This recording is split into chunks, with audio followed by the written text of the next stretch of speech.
I have returned to Lincoln's hometown of Springfield, Illinois. Though this time it's a bit different because of the COVID-19 pandemic. So today we're going to see what's open, what's closed, and what's changed while following in Abraham Lincoln's footsteps. The 1896 Union Station has a model train set inside, but it's closed right now. This powerful bronze sculpture of Abraham Lincoln is called a Greater Task. This is definitely one of the most animated Lincoln statues anywhere. You can also take a seat with Abe Lincoln, but I'm not going to because I don't know what kind of germs he's got. This is the Abraham Lincoln Presidential Library and Museum, which has reopened. I did of course visit, and I have a separate video on that experience. Next to Union Station is the 1908 Springfield Race Riot Memorial. This memorial is composed of two charred chimneys representing the ruins of extreme segregation and racial tension. There are scenes depicting the riots damaged at a nearby train yard on this chimney. But the memorial is also about improving race relations, and that right there is actually a drummer boy Barack Obama. This is an awesome Abraham Lincoln pixel mural. It's very unique being in the pixelated pointillism style. It depicts a young Abraham Lincoln of the nearby village of New Salem as a surveyor in the late 1830s. He is holding his surveying compass, and it looks like the land being surveyed will eventually become the state capitol because of the red dome there. And here's the real thing, the old Illinois state capitol. This incredible building was completed in 1840. Inside, Abraham Lincoln served as a state representative until 1841, gave his famous House Divided speech, and argued over 100 cases in front of the Illinois Supreme Court. It is also where he met with important people while president-elect, and where he lay in state after his assassination. Ulysses S. Grant was the adjutant general stationed in this building at the offset of the Civil War. The connections go on to the modern day, as President Barack Obama also launched his campaign from here, and debuted his vice president, now President, Joe Biden. This is no ordinary election. So I'd argue this is among the most historic buildings in the country, and I do have an in-depth video tour on it, linked in the description. It looks like they are reopened for tours as of October 2020, however I am on a time crunch and I'm going to skip it this time. Across the square from the Capitol is the Lincoln Herndon Law Office, where Abraham Lincoln and his law partner William Herndon had their law offices on the 3rd floor. It used to be open as a museum, but sadly the state shut down those tours many years ago. Out front, there are statues of the Lincoln family, as they may have appeared here over 150 years ago. Mary is fixing up Abraham's untidy suit as Abraham stares at his old workplace, while their son Willie is waving at his oldest brother Robert across the way. I theorize that Robert Lincoln is walking way over here because he is avoiding the tragic fate that would befall the rest of his family members. The old public square is so historic it has a whole wall full of plaques, including one marking this square as the spot where the ill-fated cannibalistic Donner Party set off from in 1846. This looking for Lincoln marker is on what the south side of the public square was like in 1859. There was a grocer, a clothier, a dentist, a photographer's studio, and the office of a newspaper called The Independent. Lincoln would have walked this storied thoroughfare countless times. This was the site of General Isaac Curran's jewelry shop. He was a big Stephen Douglas fan, but President Lincoln did appoint Curran to a wartime diplomatic post in Germany. The C.M.&S. Smith store was right here, and they largely ran on credit. The owner was an in-law of the Lincolns, and Mary did go on a therapeutic spending spree here in 1858 after Lincoln lost the Senate race. There's the current state capitol's dome. I do have a video on the newer capitol as well. Well, this is odd. I found a big green elephant on a trailer in front of a record store. I'm not sure how old this roadside elephant is, but I know she's moved around Springfield a few times. She looks to be in good shape and has creepy red eyes. Here's an NAACP marker with a quote by President Obama, who used to frequent the nearby state capitol as a state senator. There's a Frank Lloyd Wright stained glass design mural. There's also an Abraham Lincoln mural, with a quote saying that, "In times like the present, men should utter nothing for which they would not willingly be responsible through time and eternity." I've now walked over to Lincoln's old neighborhood, which is now the Lincoln Home National Historic Site. Here's the visitor center, but since this is federally owned and operated, it is closed due to COVID-19. So obviously they are not doing tours inside the Lincoln home. Those tours do get very cramped in there, so I guess that makes sense for now. But we can still view the home and walk around the neighborhood. This was the only home Abraham Lincoln ever owned. He lived here from 1844 to 1861.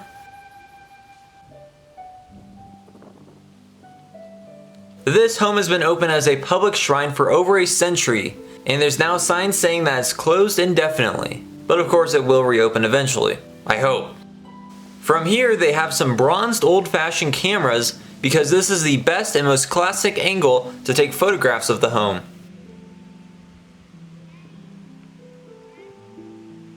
I do have a more in-depth video on the Lincoln home, which does show the inside and some of the exhibits in the adjacent homes. So I would recommend to look at that when you're done with this. There's a link in the description. Even though it's closed, it's always an incredible experience to be here at the great man's humble abode.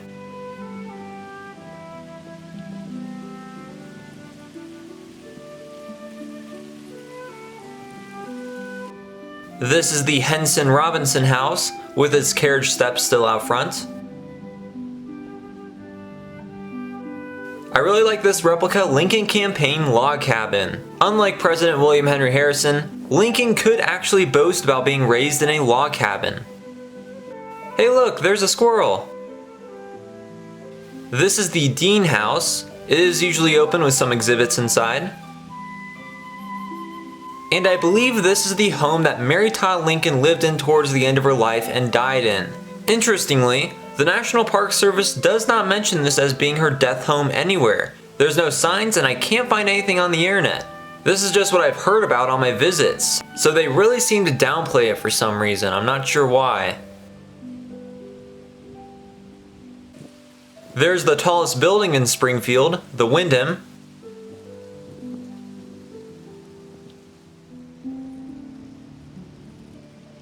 And here's where the Lincoln Home Historic District, a genuine portal into Lincoln's day, comes to an end. At the Lincoln Library, there's this Junkyard Lincoln statue. It's made out of bent and battered metal salvaged from a junkyard, and a lot of people don't like this statue. There's a brutalist pedestrian bridge and fountain that's pretty interesting. I've been here quite a few times and I've never seen this fountain run, so that's pretty cool.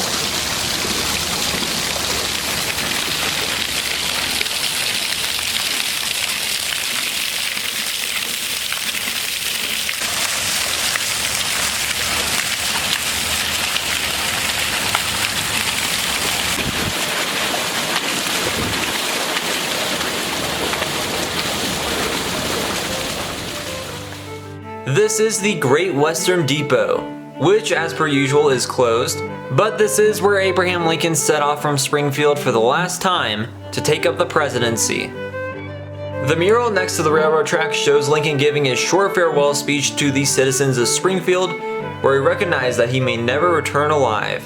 I found a vote by mail ballot drop box. I am visiting Lincoln's hometown in the midst of an extremely complicated and contentious presidential election year, which could be compared to the 1860 election in some ways. And I really like this vintage sign for Saputo's Italian food. Along a portion of Old Route 66 is the Louderbock Muffler Man, one of the nation's most majestic muffler men, and he's still carrying that waving American flag despite everything that's happening right now.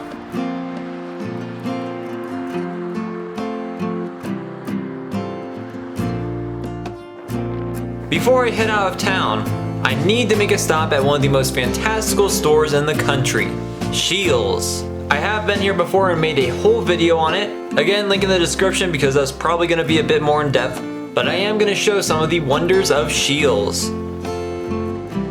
There are not only giant sportsman statues, but also some sculptures of the presidents. I really like this cowboy Ronald Reagan statue. They also have a sit-down statue of hometown hero Abraham Lincoln, though we've already seen one of these today. There's also a statue of Thomas Jefferson reading over the Declaration of Independence. And of course, there has to be a statue of General George Washington. Though Illinois is pretty strict about masks, you are simply invited to wear one here. It's not a requirement, so lots of people are not, and it's a bit discomforting. To enter the inner sanctum, one must pass under a giant aquarium tank. And in the center of this department store, there is a Ferris wheel.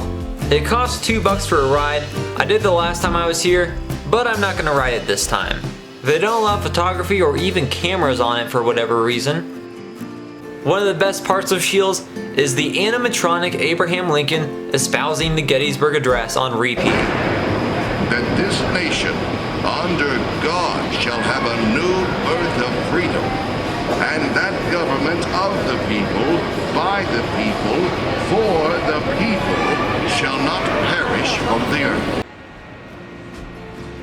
They don't just have an animatronic Lincoln, they also have several wax presidents. Here is the great but short James Madison. This is a somewhat odd wax likeness of Harry S. Truman. He was quite the fascinating figure, and I'm glad he's getting some proper respect and attention here. You can take your picture with the fish. They also have an animatronic Thomas Jefferson.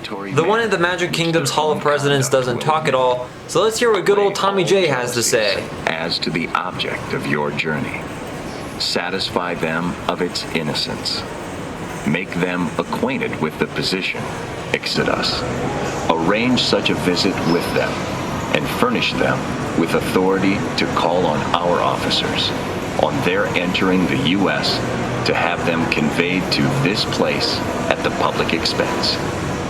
We will receive, instruct, and take care of them. Such a mission, whether of influential chiefs or of young people, would give some security to your own party. Carry with you some matter of the Kinnipox. Inform those of them with encourage them in the use of it. This may be especially done wherever you winter, as it is impossible for us to foresee in what manner you will be received by those people, whether with hospitality or hostility. So is it impossible to prescribe the exact degree of perseverance with which you are to pursue your journey. We value too much the lives of citizens to offer them to probable destruction. Your numbers will be sufficient to secure you against the unauthorized opposition of individuals or of small parties. There's also a wax figure of Jefferson's preceding rival, but later good friend, John Adams. And here's the man himself, Teddy Roosevelt, with a Ferris wheel that whirls behind him. This would have been Teddy's type of store.